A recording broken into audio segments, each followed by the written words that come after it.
Bonjour Pascal You. Bonjour. Vous êtes directeur de recherche au laboratoire des sciences du climat et de l'environnement. Vous avez notamment publié Le temps s'est-il détraqué? Comprendre les catastrophes climatiques, paru en 2015 aux éditions Buchet-Chastel, avec tout d'abord une première question. Qu'est-ce qu'un événement météorologique extrême? Alors ça, c'est une question très vaste. L'événement météorologique extrême, c'est celui qui dépasse la norme, celui pour lequel on n'a pas d'habitude. Donc un orage en soi n'est pas extrême. Il n'y a pas de petits orages.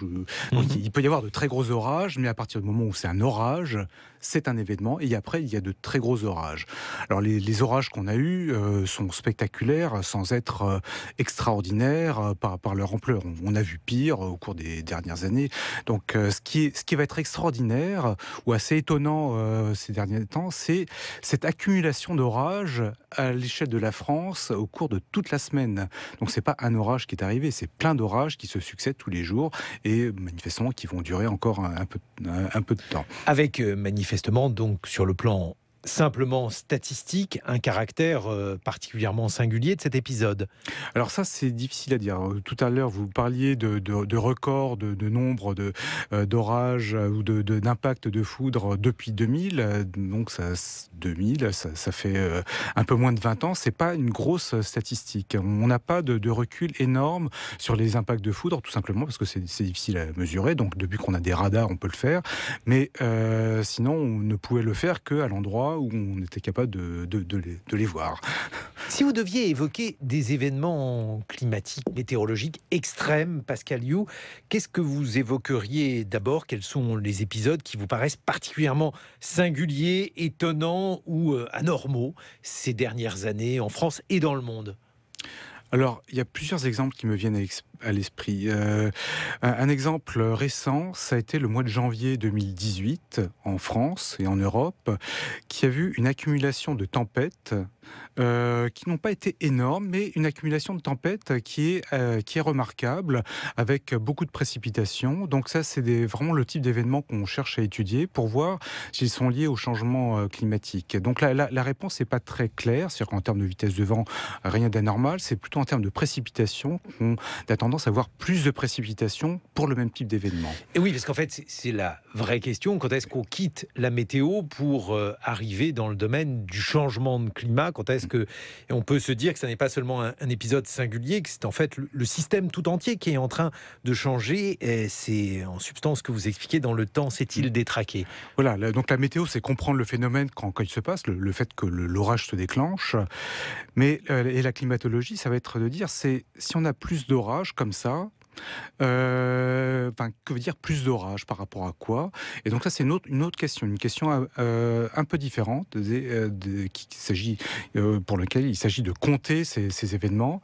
Et donc ça, c'est difficile, et de voir en quoi leurs caractéristiques changent. Et alors justement, en quoi la présence, la multiplication des orages pourrait-il être un indice d'une modification du climat, Pascal You? Alors, je ne pense pas qu'on puisse se prononcer sur la multiplication des orages à l'heure actuelle. Non, je parlais sur le plan théorique. Mais sur le plan théorique, la chose qu'on peut dire de manière assez rapide, avec un calcul de coin de table, bon, c'est pas forcément élémentaire, mais c'est toujours de coin de table, c'est que avec une élévation de la température, l'atmosphère devient plus chaude et a tendance à retenir plus d'eau.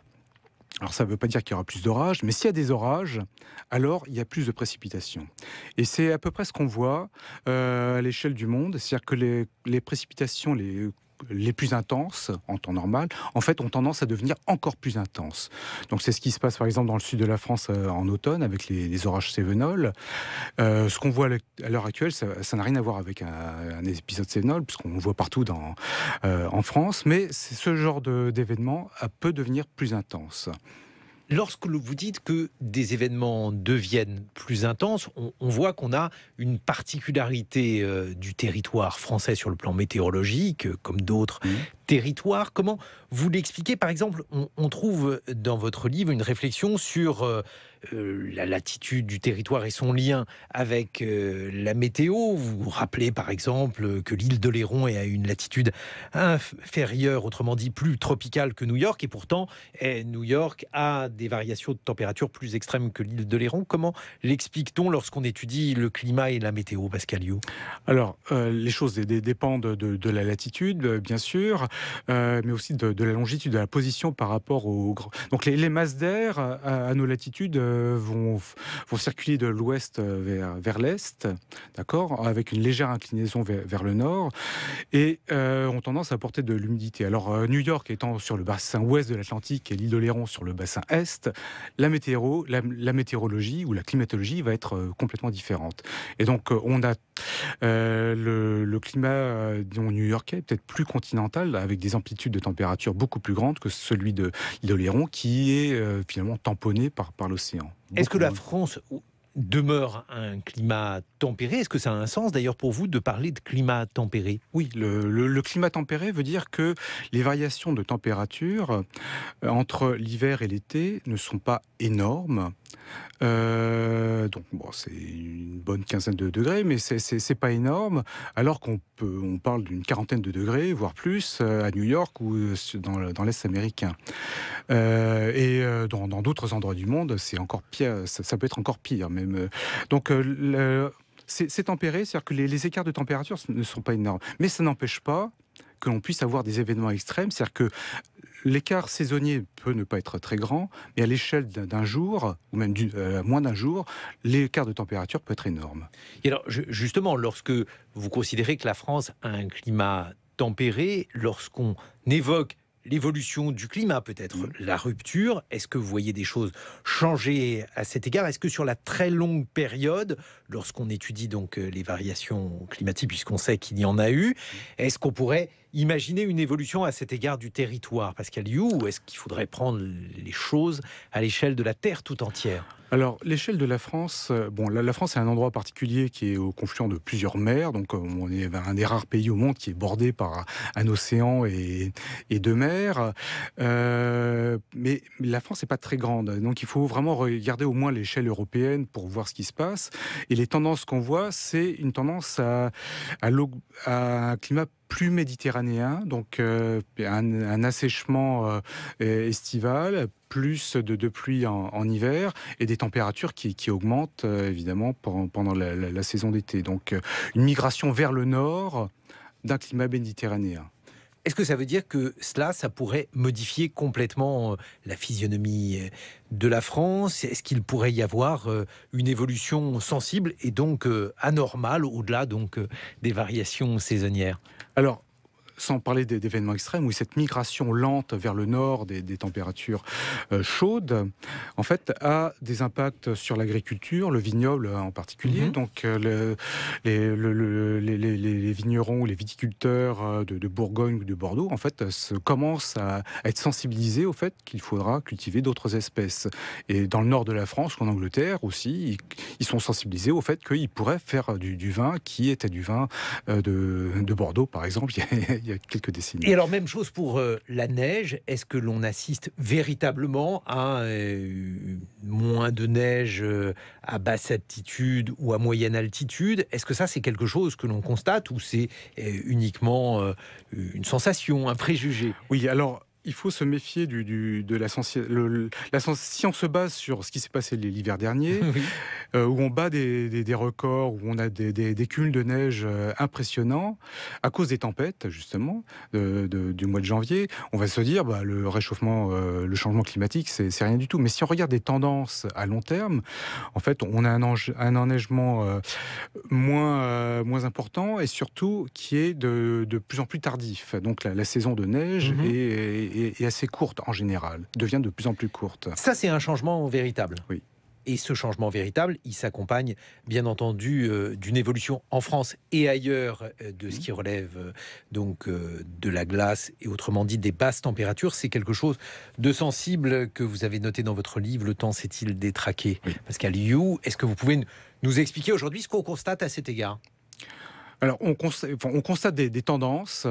Donc, surtout, la chose qui change le plus, ça va être la saisonnalité de ces événements. C'est-à-dire que on peut avoir des saisons d'hiver plus courtes. Alors, elles ne sont pas forcément moins intenses, mais elles peuvent être plus courtes, ce qui peut avoir de grosses influences sur les arbres, par exemple, les arbres fruitiers, donc, et sur le tourisme, évidemment. Et le fait qu'on puisse avoir des gelées tardives, ce qui est arrivé cette année, ce qui est arrivé il y a 2-3 ans, et aussi n'est pas exclu du changement climatique qui va vers le réchauffement. C'est-à-dire que l'hiver finit par arriver, et même s'il arrive pendant 2 jours à la fin du mois de mars, eh bien, c'est un désastre. Et la fonte des glaciers et également la fonte de la glace au pôle, est-ce que là aussi c'est quelque chose de sensible ?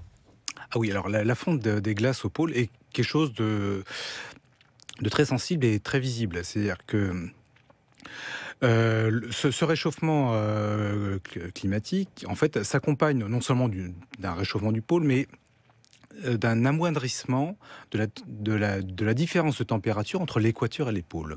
C'est-à-dire ? Donc normalement, à l'équateur, il fait chaud, au pôle, il fait froid. D'accord ? Mais cette différence de température s'amoindrit parce que les pôles se réchauffent plus vite que les tropiques et l'équateur, ce qui a plein de répercussions sur le temps. Justement, quelles sont les conséquences de cet état de fait ? Alors, une des conséquences, alors ça c'est des choses très théoriques, sont qu'on a plus d'événements extrêmes parce que cette circulation atmosphérique qui va de l'ouest vers l'est, en fait, a des propriétés qui changent. Ces propriétés sont dictées par ce gradient, cette différence de température.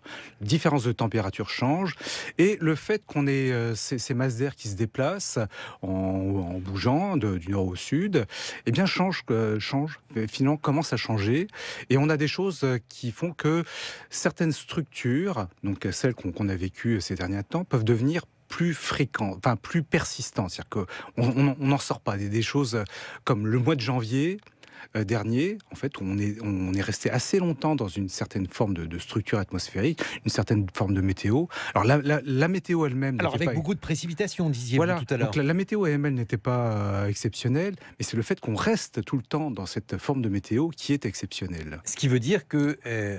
un orage n'aurait rien d'exceptionnel en mai, mais une permanence d'orage pourrait relever d'un phénomène exceptionnel. Exactement. Mais alors pourtant, c'est assez contre-intuitif ce que vous dites. Vous dites finalement que la différence entre les pôles et l'équateur, une diminution donc de la différence de climat apporterait plus d'événements extrêmes.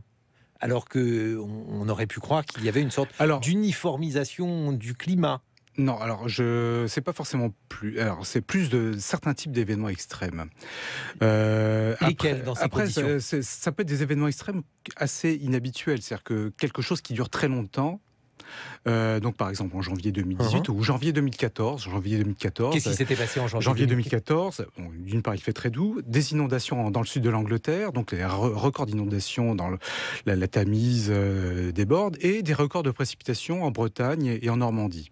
Donc ça, c'est quelque chose d'assez exceptionnel, mais il pleut jamais très fort au cours de chaque journée. Donc si je prends un jour donné, mais rien d'exceptionnel, c'est vraiment cette accumulation pendant tout le mois de janvier qui fait que le mois de janvier devient exceptionnel. Donc c'est ça qui est exceptionnel. Et puis, sinon, si on s'éloigne de la France, pas tant que ça d'ailleurs, mais si on essaye de voir à l'échelle du globe comment ces modifications du climat sont perçues, à tort ou à raison d'ailleurs, vous nous le direz Pascal Liu, on voit qu'il y a de plus en plus de phénomènes extrêmes tels que les tempêtes, je pense par exemple à Katrina ou à Sandy, mais pas seulement. Ça, est-ce véritablement le signe qu'il y a des phénomènes singuliers, anormaux qui se multiplient ? Alors, on va remettre les pendules à l'heure. C'est-à-dire que ces phénomènes, ces cyclones, donc on a eu plusieurs cyclones au mois de septembre, donc qui ont dévasté les îles, les Antilles. Il n'y en a pas plus. Ou si, les seules tendances qu'on voit, c'est une légère migration vers le nord, mais une migration qui est petite. Enfin, c'est assez difficile à mesurer, mais il n'y a pas plus de ces cyclones. Là, on y a été sensible parce qu'ils ont touché Terre, mais il y en a tous les ans. En général, ils ne touchent pas Terre, donc ils vont mourir tranquillement au milieu de l'Atlantique, et il n'y a que des bateaux qui vont en souffrir.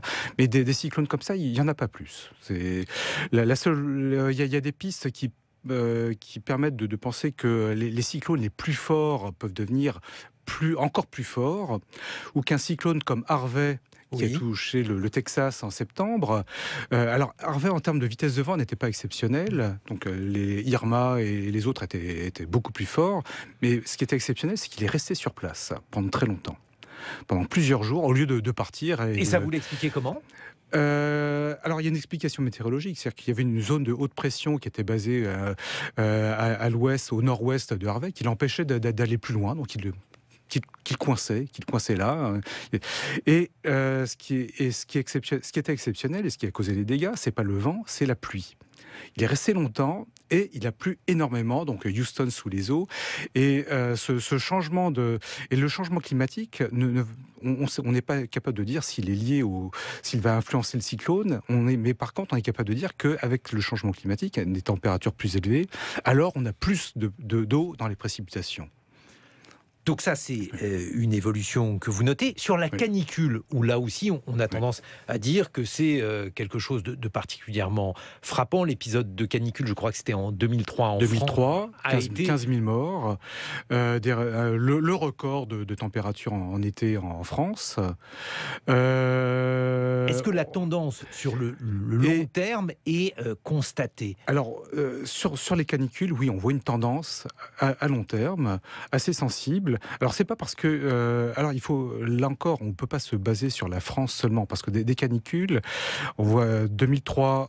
canicule, 2006 canicule en France, 2010 la canicule en Russie, mais c'est le même type d'événement, alors qu'en 2010 il ne fait pas spécialement beau en France, c'est vraiment c'est en Russie que les choses se passent avec les mêmes effets, des milliers de morts, des incendies, et on a eu en 2017 grosse canicule aussi. Alors là on était préparés, donc on n'a pas eu de morts ou beaucoup moins de dégâts, mais on a de plus en plus de canicules en Europe. Et ça, vous l'expliquez comment ?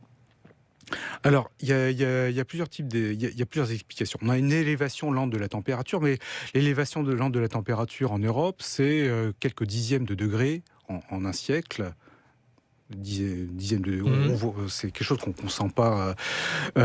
Par contre, ce qui génère l'événement canicule, c'est pas juste cette élévation de température, c'est le fait qu'on a une sécheresse avant. Donc la sécheresse est liée à la météo, et le fait qu'on ait une situation sans vent, ce qu'on appelle un blocage, donc une zone de haute pression, qui empêche l'air maritime d'entrer en France. Et ça peut durer plus longtemps. C'est ce qu'on voit, ces épisodes sans vent peuvent durer plus longtemps, à cause de plein de choses, dont cet amoindrissement du gradient de température. Parce que normalement, le vent, il provient ou il découle de quel phénomène le vent vient de l'Atlantique, enfin chez nous, vient de l'Atlantique, d'accord. Et l'Atlantique, il n'a pas une température qui varie énormément, donc il va porter de l'air plutôt frais, plutôt humide. Et si on n'a pas ça, ce thermostat, eh bien, il suffit qu'il fasse beau et chaud pendant l'été et qu'il fasse sec pour que la température se mette à monter très très rapidement. C'est l'évaporation qui refroidit l'atmosphère, c'est ce qu'on voit là. Après la pluie, il fait plus froid.